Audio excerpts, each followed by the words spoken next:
O Saúde em Prática vai tratar de uma doença inflamatória, crônica e autoimune, o lúpus. Quais fatores estão ligados ao seu aparecimento? Quais os sintomas? E por que as mulheres estão mais propensas a desenvolvê-lo? Como tratar? Conheça mais sobre o lúpus no Saúde em Prática, que começa agora.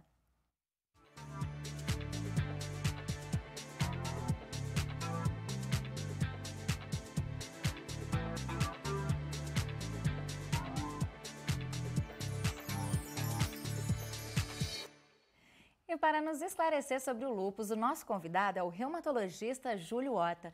Doutor Júlio, muito obrigada pela sua presença novamente aqui no Saúde em Prática. É um prazer estar aqui. Imagina, é um prazer recebê-lo. Então, para a gente começar o assunto aqui, doutor Júlio, a gente comentou aqui na abertura do programa que o lúpus é uma doença autoimune. O que é isso, né? Explica para a gente o que é uma doença autoimune. O próprio nome já diz, a autoimunidade é um fenômeno que acontece no ser humano, onde os chamados glóbulos brancos, que são aquelas células de defesa do organismo, os leucócitos, por vários motivos eles entram em choque e começam, ao invés de nos proteger contra fatores externos, como bactérias, vírus, corpos estranhos, parte deles acabam agredindo a própria estrutura do próprio organismo. Então essa é a chamada doença autoimune, são chamados autoanticorpos. Bom, além do lúpus, que a gente vai falar bastante no programa de hoje, quais outras doenças podem surgir quando o organismo fabrica essas substâncias contra si mesmo? Olha, felizmente as doenças autoimunes não são tão frequentes, mas existe uma população grande de pessoas que podem ter as doenças autoimunes. Isso é geneticamente determinado, isso depois a gente pode comentar mais adiante, mas assim, os autoanticorpos, eles podem agredir qualquer estrutura do organismo. Então, quando o autoanticorpo agride, por exemplo, uma articulação, uma junta, vem a artrite autoimune, a chamada artrite reumatoide. Quando ele atinge a tireoide, a tiroidite autoimune. Quando ele atinge o pâncreas, por exemplo, o diabetes tipo 1, que é o diabetes autoimune. Quando atinge o sistema nervoso central, a esclerose múltipla, que também é uma doença autoimune. Então, as doenças autoimunes, elas podem ser específicas ou sistêmicas, como é o caso do lúpus, como nós vamos conversar. Bom, doutor Júlio, agora a gente vai ver as dúvidas das pessoas sobre o lúpus, então pode rodar o VT. Doutor Júlio, me responde uma pergunta. O lúpus é uma doença hereditária?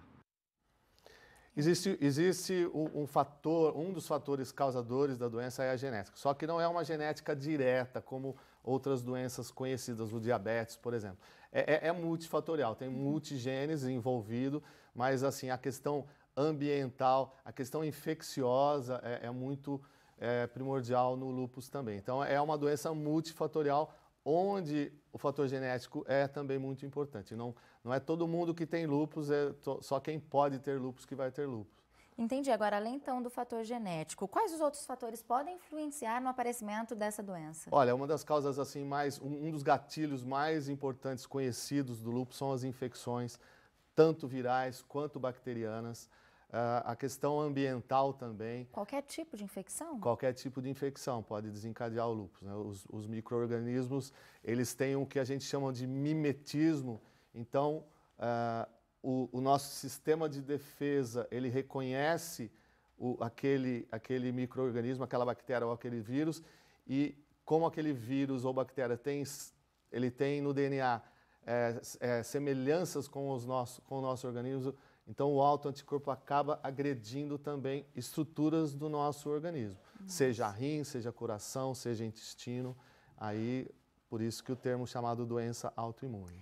Bom, doutor Júlio, a gente tem mais uma pergunta, a gente vai conferir agora, que é a da Sabrina. Pode rodar. Doutor Júlio, por que o lúpus faz das mulheres suas principais vítimas? Uma alteração dos hormônios masculinos e femininos explica por que o lúpus acomete muito mais mulheres do que homens. Basicamente, aí, cada 10 pessoas, 9 são mulheres. Nossa. Uma alteração entre o estrogênio e a testosterona, que é o hormônio feminino e masculino, principalmente na mulher na idade fértil, é onde acomete mais. Causas e que causas de lúpus não, mas que podem precipitar o lúpus, até causas emocionais, como a depressão, a ansiedade, pode desencadear uma primeira crise lúpica. Um dos fatores também que eu não citei anteriormente é medicamentos. Existe o chamado lúpus induzido por drogas. Existem alguns medicamentos, alguns deles antihipertensivos, medicamentos para convulsões, que podem desencadear o lúpus, tá certo? E ele acomete mais mulheres, provavelmente por esse desbalanço hormonal que existe entre o estrogênio e a testosterona. A mulher, logicamente, tem muito mais estrogênio, algumas mais, e essa relação estrógeno-testosterona, que é o hormônio masculino, que a mulher também tem, quando é uma relação muito alta, isso é um fator de risco para desenvolver o lúpus. Bom, já que a gente falou um pouquinho sobre por que é mais desenvolvido nas mulheres, né? Agora, as mulheres que têm lúpus, elas também podem engravidar, doutor Júlio? Na doença já estabelecida, com os critérios estabelecidos do diagnóstico dado de lúpus, a orientação, como são normalmente mulheres mais jovens em fase de procriação, em fase fértil, a orientação é a seguinte: tentar engravidar vai ter que ser uma gravidez planejada e, assim, engravidar sempre que possível, logicamente, nos períodos de remissão, tá? Logicamente, vai ser uma gravidez que vai ter que ter um acompanhamento, é uma gravidez de risco, e também depois, no puerpério, depois que nasce o nenê, também a gente tem um cuidado maior com as mulheres, porque pode ser o início de uma crise lúpica no pós-parto.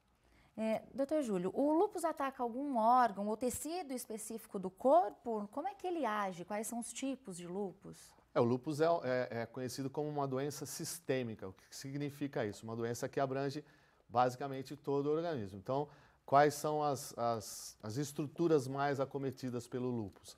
A pele, 90% dos pacientes tem algum tipo de lesão de pele. A lesão principal é a lesão na face, em asa de borboleta. Daí vem o nome lúpus. Lúpus significa em latim lobo. Então, os pacientes têm uma cara de lobo, né? Lobo eritematoso, lúpus vermelho. Daí vem o nome lúpus eritematoso. Então, a pele é muito acometida em 90% dos casos. As articulações, as artralgias, as artrites, também é quase impossível você falar em lúpus se não falar em dor articular. Diferentemente da artrite reumatoide, o lúpus não cria muitas deformidades, aquelas tortuosidades nas mãos, mas acomete bastante as articulações.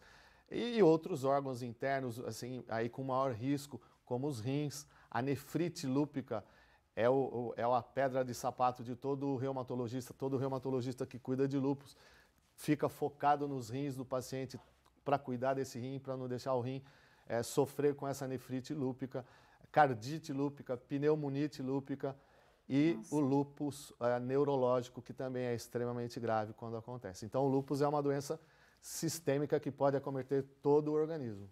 Bom, a gente vai fazer uma rápida pausa agora, a gente vai para um breve intervalo e no próximo bloco vamos falar sobre os sintomas e as formas de apresentação do lúpus. Então, continue com a gente, Saúde em Prática volta já.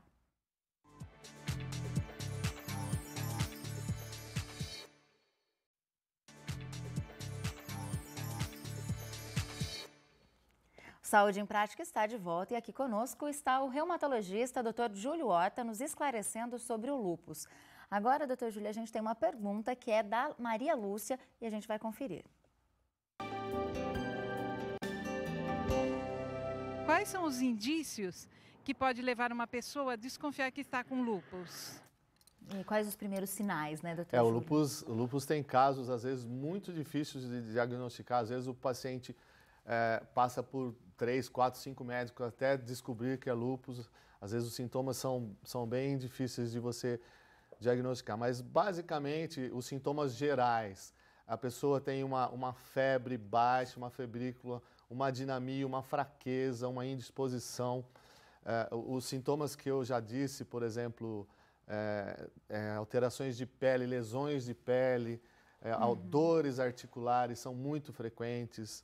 Então, isso leva a se pensar no diagnóstico de lúpus e aí você confirma isso através dos exames laboratoriais. Tem exames que dá para confirmar, diagnosticar de fato o lúpus? Tem, são exames específicos de lúpus, você dosa esses autoanticorpos, né? Os anticorpos antinucleares, eles não são específicos da doença lúpus, mas de outras doenças autoimunes também. Mas existem alguns autoanticorpos que você pede como exame e aí você diagnostica, por exemplo, o FAN, o fator antinúcleo, que é um exame muito comum de se usar. Ele é bastante específico em alguns dos seus títulos para a doença lúpica. Então, assim, existe um ditado na reumatologia que todo paciente, para ter lúpus, ele precisa ter um FAN positivo. Mas nem todo mundo que tem o FAN positivo tem lúpus. Então, é preciso você... Logicamente, ninguém trata exames. Você tem que ver o quadro clínico da pessoa associado aos exames de laboratório. Bom, a gente vai agora detalhar melhor alguns dos indícios, né, de quem tem lúpus. Então, por que é que os pacientes com lúpus são mais sensíveis ao sol, doutor? Existe uma fotossensibilidade que está ligada à doença, tá certo? Inclusive, a gente orienta o paciente a tomar muito cuidado com o sol, porque essa exposição solar, essa fotossensibilidade à ultravioleta, ela pode ser um iniciador, começar uma crise lúpica através da queimadura solar. Ela pode ativar os autoanticorpos e iniciar uma crise lúpica. E quais são as articulações mais atingidas pela doença? Olha, todas as articulações podem ser atingidas, mas basicamente as das mãos, tá certo? Às vezes grandes articulações como os joelhos, os quadris. Existe um quadro bastante severo que é a necrose da cabeça do fêmur, que assim, não é tão comum, mas a gente tem que sempre pensar na necrose da cabeça do fêmur devido à alteração do lúpus. Então essas articulações são as mais comuns. E como são as lesões que indicam o lúpus, doutor? Então, basicamente as lesões de pele você tem que desconfiar sempre. Algumas lesões bolhosas, algumas lesões eritematosas. São bolhas, é isso? Isso, algumas são bolhas, algumas são eritemas, vermelhidão no rosto ou na pele. Existe o chamado lúpus discoide, que é um lúpus dermatológico. Ele só dá em pele e ele não é uma doença sistêmica. Aí fica por conta do dermatologista. É sabido que 10 a 20% desses pacientes, ao longo da vida, poderão desenvolver a doença lúpica sistêmica, mas existe o chamado lúpus discoide, que é um lúpus de pele, basicamente. Na boca também pode aparecer? Lesões de boca, lesões orais, na língua, no palato, são ulcerações não dolorosas, não doloridas, e que fazem a gente desconfiar e partir para o diagnóstico do lúpus. E são como bolhas também ou não? São lesões, são ulcerações, basicamente ulcerações na língua, no palato, que não são dolorosas. Legal. Agora, o senhor Afonso também tem uma pergunta que a gente vai conferir. Vamos ver. Doutor Júlio, o que ocorre nos casos mais graves de lúpus? O lúpus antigamente era realmente uma doença que inspirava muito cuidado, ainda inspira, mas era uma doença bastante séria, bastante grave, com uma alta taxa de letalidade. Hoje, essa taxa de letalidade diminuiu bastante. O que nos deixa assim, muito preocupados são as infecções associadas à doença por conta do tratamento das doenças, da doença, quer dizer, como você usa medicamentos que são imunossupressores, você tem uma maior tendência às infecções graves por conta do tratamento e por conta da alteração imunológica do lúpus. Em relação ao lúpus propriamente dito, são duas situações que a gente fica mais preocupado. A insuficiência renal, a glomerulonefrite lúpica, que é uma inflamação dos rins causada pelos lúpus, e as alterações neurológicas, as vasculites, são inflamações dos vasos no cérebro. São entidades assim que a gente requer bastante cuidado. Em alguns casos a gente tem que até colocar em UTI para ter um cuidado melhor. Mas acho que até hoje o lúpus carrega um pouco, né, esse asco, né, que traz do passado por ter tido muitos casos de morte mesmo, né? Tem esse estigma do lúpus, logicamente, não é uma doença, falando legalmente água com açúcar, a gente tem que ter um cuidado, um acompanhamento direto com o paciente.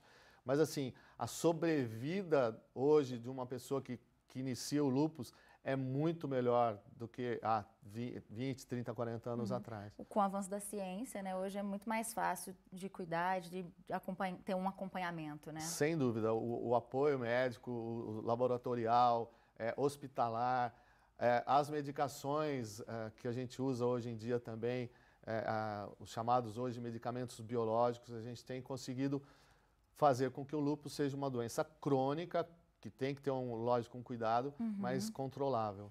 Legal. Agora, doutor, o outro sinal da doença é a anemia hemolítica, né? O que é essa anemia? A anemia hemolítica é uma hemólise, quer dizer, é uma lise, é uma perda dos glóbulos vermelhos, tá? Por conta da autoimunidade. Então, as hemácias, elas são lisadas, elas vivem menos, elas são lisadas, por conta de um autoanticorpo que agride as hemácias. Então, você pede um teste, então a pessoa vem lá com anemia, para saber se é uma anemia hemolítica, você pede um teste chamado teste de Cumbs, e aí você dá o diagnóstico.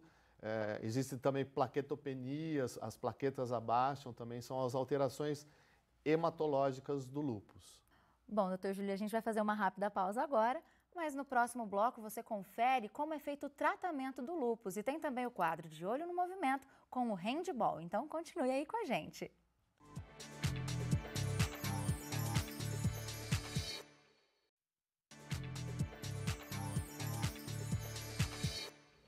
Saúde em Prática está de volta, hoje falando sobre lúpus e esclarecendo as nossas dúvidas está aqui o reumatologista Dr. Júlio Horta. Mas antes de prosseguir, você vai conferir mais um projeto muito bacana do pessoal do curso de Educação Física da Unesp aqui de Bauru. Começa agora o De Olho no Movimento.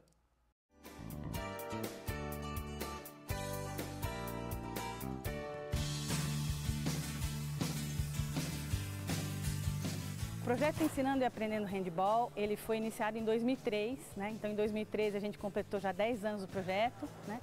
E agora a gente tem o projeto já há 12 anos, sendo desenvolvido aqui na Unesp e ao longo do tempo ele foi sendo ampliado. Então, a partir de 2005 a gente incorporou um outro polo, que é a Escola Cônego Aníbal de França, que é uma escola municipal aqui de Bauru.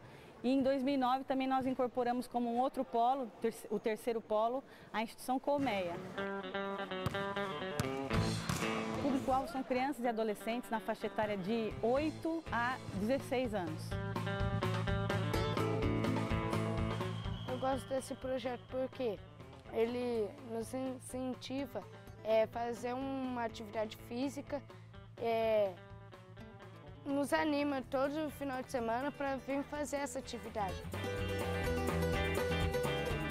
Participar desse projeto de handball é importante para mim, pois agrega conhecimentos que a gente teve na graduação na prática, que a gente participa aqui, os alunos. Os benefícios são amplos, né? E eles envolvem questões desde coordenação motora, lateralidade, né? A gente tem relatos de pais, né?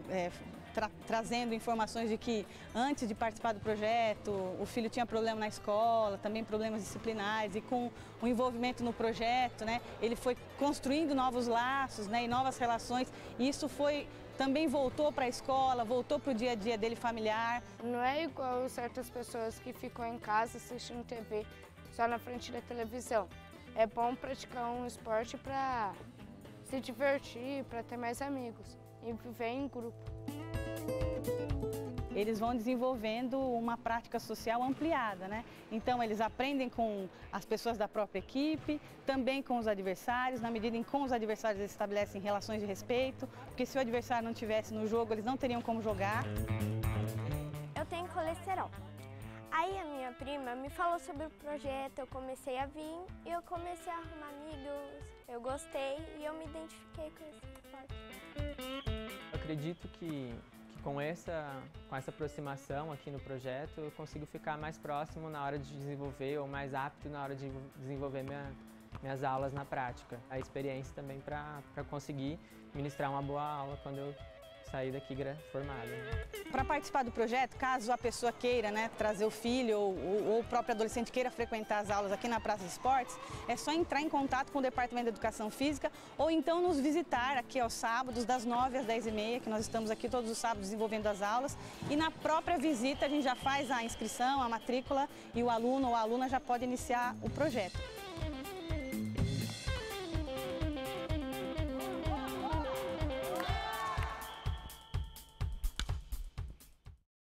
o negócio é se movimentar, hein, gente? Vocês viram o que o Pedro, que é aluno do projeto, disse, né? Então, eu quero aproveitar para parabenizar a professora Lilian e a todos os envolvidos neste projeto. Agora, doutor Júlio, voltando ao tema aqui de hoje, o lúpus, ele se desenvolve da mesma forma em todas as pessoas? O que é que determina uma evolução mais lenta, uma evolução mais acelerada? Olha, como em todas as doenças, existem os quadros mais graves, que talvez isso seja geneticamente determinado, tá certo? O porquê aquela moça, aquela menina ou aquela mulher vai ter um lúpus mais grave do que outras.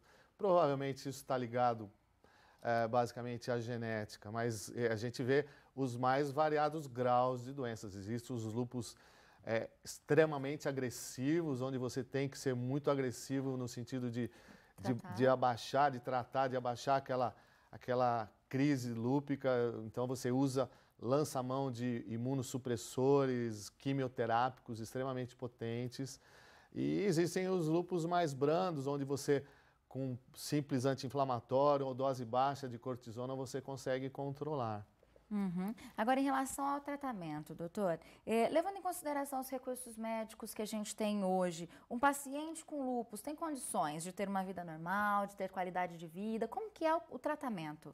Sim, hoje em dia o tratamento evoluiu bastante. Lógico que a gente usa drogas antigas, drogas usadas aí há 30, 40 anos atrás. Por exemplo, uma droga muito utilizada em quase todos os pacientes do lúpus é um remédio usado para malária, a cloroquina, a hidroxicloroquina, que essa basicamente todo paciente, a não ser que haja uma contraindicação oftalmológica, mas todo paciente deve usar a cloroquina. Então, é uma droga antiga que é usada até hoje. A corticoide, o corticosteroide, a chamada cortisona, muito utilizada antigamente em doses maiores. Hoje a gente sabe que quanto menos corticoide você usar, melhor. Existe uma prática chamada pulsoterapia, que é o uso de um corticoide de ação ultra rápida. Uhum. Você usa em bolos, num soro, por 3 dias. Você faz isso em casos mais graves, em casos mais sérios. E existem os quimioterápicos. O que são quimioterápicos? São as drogas citostáticas, são as drogas utilizadas na quimioterapia do câncer e que em doses menores você pode utilizar também no lúpus para êxito do tratamento. Você consegue diminuir bastante a atividade lúpica utilizando esse tipo de medicamento. E mais recentemente, de alguns anos para cá, existem as chamadas drogas biológicas, que são drogas que atuam, por exemplo, numa chave específica da inflamação, da imunidade, e você consegue resultados muito bons em termos de diminuição da atividade do lúpus, em termos de diminuição do uso da cortisona, porque às vezes você tem que lançar mão de doses altas de corticoide. Então, esses medicamentos mais novos, os chamados biológicos, a gente tem 2 no mercado, e tem outros para vir. Existe o belimumab, o rituximab, que são medicamentos recentes que a gente tem usado no tratamento do lúpus. Então, normalmente, quem tem lúpus vai ter que realizar um tratamento medicamentoso ali, provavelmente por toda a vida. É uma doença crônica que tem controle, mas é um controle por toda a vida. Uhum. Bom, agora a gente tem mais uma pergunta, doutor Júlio, e ela foi feita pela Francisca. Vamos conferir. Doutor, o paciente com lúpus, ele deve fazer terapia? Como que fica o estado emocional dele? Olha, isso é uma pergunta bastante pertinente. Por ser uma doença crônica, logicamente o paciente às vezes se sente deprimido, a depressão pode vir a fazer parte do quadro. Uhum. E se isso for um empecilho, isso estiver causando muitos problemas, logicamente a terapia comportamental, a terapia psicológica é indicada também. O uso de antidepressivos, tanto para melhorar a ansiedade e a depressão que vem com a doença crônica, isso também é muito utilizado por nós, reumatologistas, pelos clínicos. E às vezes o que acontece é difícil, às vezes é difícil você diferenciar se a depressão é por conta da doença ou se a depressão é por conta do próprio lúpus, ou se é uma depressão causada pela doença do lúpus. Às vezes isso também acontece, ou se é uma reação daquela pessoa do paciente não estar conseguindo aceitar que tem a doença. Existe um quadro que é um quadro psicótico lúpico, que o paciente surta, é um quadro psicótico, mas a causa desse surto é a inflamação no cérebro, tá certo? E existem outros casos mais raros também, onde você usa corticoide, a cortisona em doses mais altas, e essa cortisona precipita um quadro psicótico também. Então, você tem, às vezes, que ter a ajuda do psiquiatra para cuidar desses casos. Não são comuns, são casos mais raros, mas acontecem. Sim. Agora, doutor Júlio, exercícios físicos estão liberados para os pacientes que têm lúpus? Olha, a atividade física é importante para todo mundo, eu acredito. O sedentarismo não é bom para ninguém. Inclusive, até pacientes aí da chamada terceira, quarta idade, a gente indica hoje atividade física. Logicamente, se você tem um paciente com uma paciente com lúpus, numa crise de dor articular, num quadro mais grave, logicamente, você não vai indicar atividade física. Mas se ela está em remissão, se ela está bem com a doença bem controlada, atividade física moderada, tanto aeróbica quanto a resistida com pesos, a gente indica sempre deve ser feito. Importante lembrar também que o lúpus não é contagioso, né, doutor Júlio? Não, de forma nenhuma, não é uma doença contagiosa. Legal, doutor, a gente já chegou agora no fim do nosso programa. Quero agradecer mais uma vez a sua vinda aqui no nosso programa e por ter trazido tantas informações. Obrigada mais uma vez. Eu que agradeço. Bom, você aí de casa pode rever este programa e todos os já exibidos em nosso site. Nós nos encontramos na semana que vem, então até lá.